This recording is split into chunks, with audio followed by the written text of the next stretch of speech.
I never believed in anything supernatural, never thought I'd be the type of person who'd experience something so unsettling.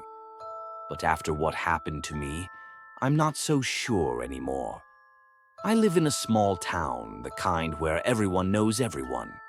My name's Laura, and I've been living in this little neighborhood for over 15 years now. It's a quiet place, the kind of place where nothing really happens, and that's just how I like it. My husband, Greg, and I had bought the house right after we got married, and we've built a comfortable life here. Our kids are grown up and moved out now, living their own lives in different parts of the country. So it's just Greg and me in the house now. For most of the year, things were peaceful. But then, one day, everything changed. It started when the house across the street went up for sale. It had been empty for years, abandoned after its last tenants moved away. No one ever really knew what happened to them, and the house just sat there, empty, decaying, and slowly becoming more of an eyesore. The neighbors had mostly stopped talking about it. It became something we'd all gotten used to, like an old scar on the face of the neighborhood. But then a "for sale" sign appeared on the lawn one spring morning, bright and new. That was the first sign of change. I remember standing at the window, sipping my morning coffee, and watching the moving truck pull up. It seemed odd at first. I'd gotten so used to the place being empty. A new neighbor, a new chapter in this sleepy little neighborhood. The man who moved in was a bit of a mystery at first. He was young, probably in his late 20s, with sharp features and dark, slicked-back hair. He had an air of confidence about him, the kind that made him stand out even in a place like this. His name was Jared, he told me the first time we met. He was friendly enough, but there was something about him that felt off. A sort of quiet intensity that I couldn't put my finger on. He had a high-end car, a black sports coupe that always seemed to be polished and gleaming under the sun, even though he wasn't someone who struck me as a car enthusiast. He kept to himself mostly, which I thought was fine, but there was a strange vibe to the house. It was as if it wasn't truly his, that maybe he was just passing through. The first few weeks, I didn't pay much attention. I was busy with my own routine, walking to the mailbox, gardening, chatting with Greg when he got home from work. But then something caught my eye one afternoon. Jared had a visitor, a woman dressed in all black who would show up occasionally. She had long, dark hair and always seemed to be wearing sunglasses, even when it wasn't sunny. I noticed her more and more, until one day I saw her standing outside his house, staring up at it with an unsettling intensity. She didn't go inside immediately, but just stood there, unmoving, as though she were waiting for something. Waiting for him. I didn't think much of it at first. I assumed it was his girlfriend or someone he was seeing. But the more I saw of her, the more it began to bother me. The visits became more frequent. At first, it was once a week. Then it became every other day. She always came at night after sunset and stayed until the early hours of the morning. The way she would watch Jared's house from the sidewalk, her dark figure standing still as though lost in thought, felt wrong. One evening I happened to be out on the porch, enjoying the cool evening air, when I saw her pull up again. This time she didn't just stand outside, she walked to the front door, knocking urgently. Jared answered quickly, but instead of inviting her in as I had expected, I saw them arguing on the porch. I couldn't hear their words, but the intensity of their body language spoke volumes. She was yelling at him, throwing her hands in the air, and he looked like he was trying to calm her down. After a few minutes, he stepped aside, letting her inside, but not before I saw her throw one last angry glance toward the street. The next morning, I didn't see her car in the driveway, but Jared was standing out front, pacing. His face was tight and he looked like he hadn't slept. His car was gone and he was staring intently at the house, as if something was wrong, but he didn't say anything to anyone. It was the first time I saw Jared look truly unsettled. But then came the night that changed everything. It was around midnight when I heard it, the sound of glass breaking. It was loud and unmistakable. I shot up in bed, my heart racing, and glanced over at Greg, who was already awake. We listened for a moment, then heard a car screech away, tires spinning in the night. Greg got up, peering through the window. "It's coming from across the street," he said. "I'll go check." I followed him to the front door, but he waved me back. "Stay here," he said. "I'll call the police if it's serious." I stood by the window, watching him walk across the street, when I saw something that made my blood run cold. A shadow, darting behind the curtains in Jared's house. Someone moving quickly, urgently, as if trying to avoid being seen. I didn't wait. I grabbed my phone and called the police, barely able to get the words out through my trembling voice. It wasn't long before sirens blared through the quiet street, and flashing lights painted the night red and blue. When the police arrived, Jared's house was surrounded, and a tense silence hung in the air. I watched as officers emerged from the house, dragging Jared out in handcuffs. His clothes were torn, his face bruised, and there was a wild, desperate look in his eyes. "Laura," Greg said, coming up behind me. "What happened?" I shook my head, not knowing what to say. But I was sure of one thing. Whatever was going on inside that house, it wasn't just a simple argument. The next day, the news spread through the neighborhood like wildfire. Jared had been arrested for the brutal murder of his girlfriend, a woman named Olivia. The police discovered her body in the basement, hidden under a pile of old furniture. She'd been dead for days, but no one had noticed. They said it was a crime of passion, that Jared had killed Olivia in a fit of rage after an argument over money. But the more I thought about it, the more I realized something didn't add up. Olivia had been dead long before the night I saw the shadow moving in the house. And if Jared was guilty, why had he been acting so strangely after her death? It didn't make sense. That night, I couldn't sleep. I lay awake in bed, listening to the distant sound of sirens and wondering what had really happened. The next day, I decided to go over to Jared's house. I couldn't help myself. Something told me there was more to the story than what the police were saying. When I got there, the house was eerily quiet. The police had already cleared out and the windows were dark, reflecting the empty street. I walked up to the front door and hesitated for a moment. Then I reached for the knob and turned it. It was unlocked. The house was cold inside, and there was a strange, musty smell lingering in the air. I walked slowly through the dark hallways, my footsteps echoing in the silence. As I moved toward the basement door, something caught my eye, an old photo album lying on the floor in front of the living room fireplace. I bent down to pick it up. The album was old, yellowing with age, and as I flipped through its pages, I saw pictures of Jared and Olivia. They were happy in the photos, laughing and smiling together. But as I turned the pages, something caught my attention. A picture of Olivia. But this one was different. She looked pale, almost sickly, her eyes hollow, staring out of the photo with an expression of pure fear. And in the background of the photo there was something else. An old, worn-out chair, facing a window that looked out onto the street. It was the same chair I'd seen in the window that night.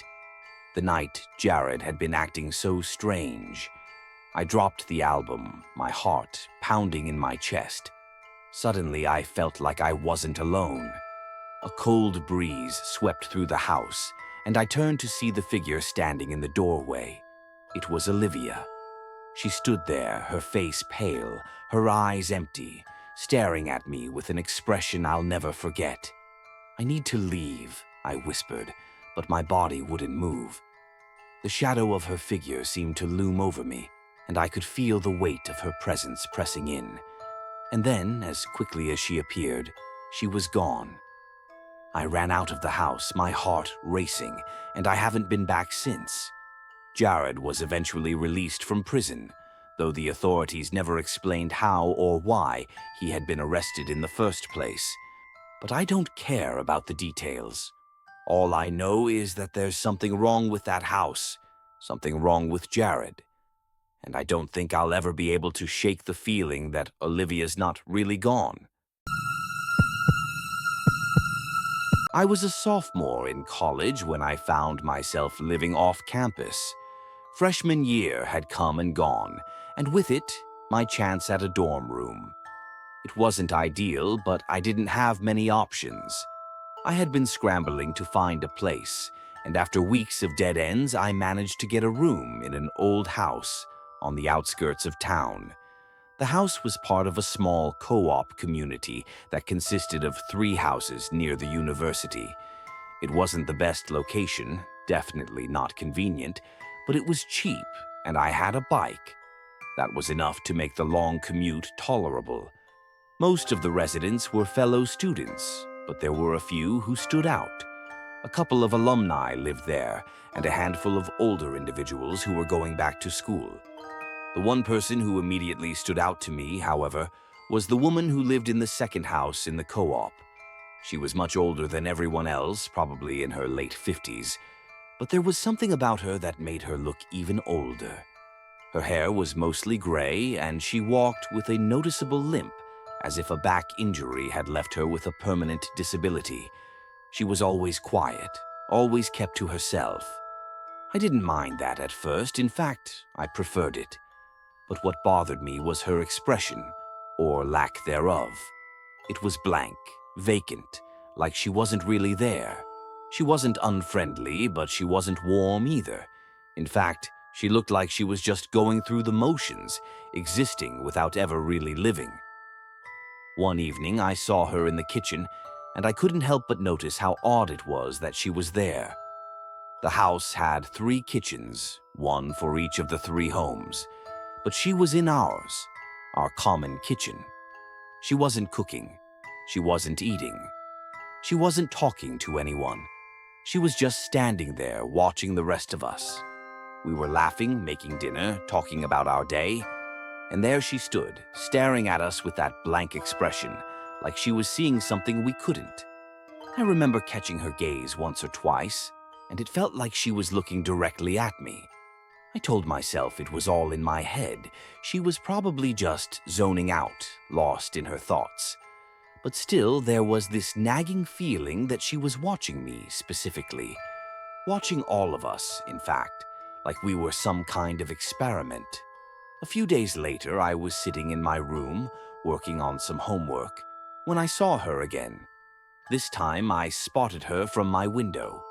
It was getting late, and the streets were mostly empty. But there she was, standing in the middle of the street, staring directly up at my window.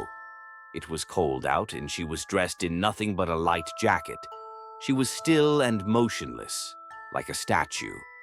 I couldn't shake the feeling that she wasn't just looking at the house, but at me. My heart started to race, and I wasn't sure why. I tried to brush it off, telling myself that I was overthinking it. But then, in a moment of uncertainty, I waved at her, almost instinctively, just to break the tension. The moment I did, I regretted it. She didn't wave back.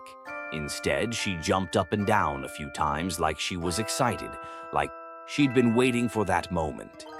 And then, without warning, she turned and ran toward one of the other houses in the co-op. I couldn't explain it, but something about it felt off. I tried to convince myself that it was nothing, that she was just weird and I was just overthinking it. But that wasn't how it felt. It felt wrong. And for the rest of the night, I couldn't shake the feeling that she had been watching me, specifically me, from the street.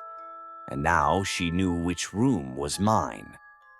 I asked one of my housemates about her the next day. He seemed to know very little, but his answer was still strange. "She's always been here," he said. "Just ignore her. Everyone else does." He seemed to think I was being paranoid, so I let it go for a bit. But I couldn't forget about her.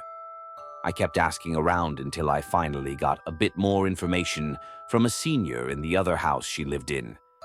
Apparently, she was some kind of alumni or a distant relative of someone who worked at the university.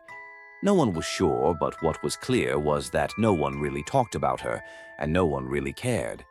It was like she was an afterthought, a part of the background, someone you just learned to ignore. But I couldn't shake it. It felt wrong. Every time I saw her, it felt like something was off. Then, one night, it happened again. I was leaving my room, just heading to the bathroom, when I saw her standing in the hallway. She was right in front of my door. My heart skipped a beat, and I froze for a moment. She didn't say a word. She didn't even acknowledge me. She just turned and walked away, as if I were the one who had intruded on her. I couldn't figure it out. Why was she always around? Why did she never speak to anyone? There were more incidents like that. Odd moments when I would run into her when I least expected it. Moments where it felt like she was watching me or following me, though I could never confirm it. And then, one night, my room key went missing. It wasn't a huge deal at first. I'd misplaced keys before, and I knew I could always get a new one from the property manager.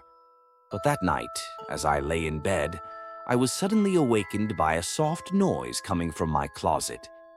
It was faint at first, just a small bump like something shifting. But then it happened again and again. Every few seconds, there was a soft, repetitive sound coming from inside the closet. My heart started to race. I wasn't one to scare easily, but this felt different. This felt wrong. I got out of bed, trying to keep my breathing steady. I crept over to the closet, my mind racing with possibilities, none of them good. I didn't know what I was expecting to find, but what I saw was far worse than anything I could have imagined. The door swung open, and there she was. The woman. She was inside my closet, crouched down in the dark, holding one of my ties wrapped around her neck. She was holding a kitchen knife in her other hand, and her eyes were wide, unblinking. I couldn't move. I couldn't breathe. I just stared at her, frozen in place, as she stared back at me with that vacant, eerie expression. And then, before I could react, she lunged at me. The knife came at me so quickly I barely had time to think. I screamed. Not a scream of anger or fear for show, but a scream of pure terror. I don't know how I managed to wrestle her to the ground, but somehow I did. She was small, frail, but she fought like a wild animal. She kicked and scratched, biting at my hands as I tried to pin her down. I screamed for help, and my housemates came running. Lee, one of my friends, was the first to reach me. Together, we managed to immobilize her. Someone else called the police.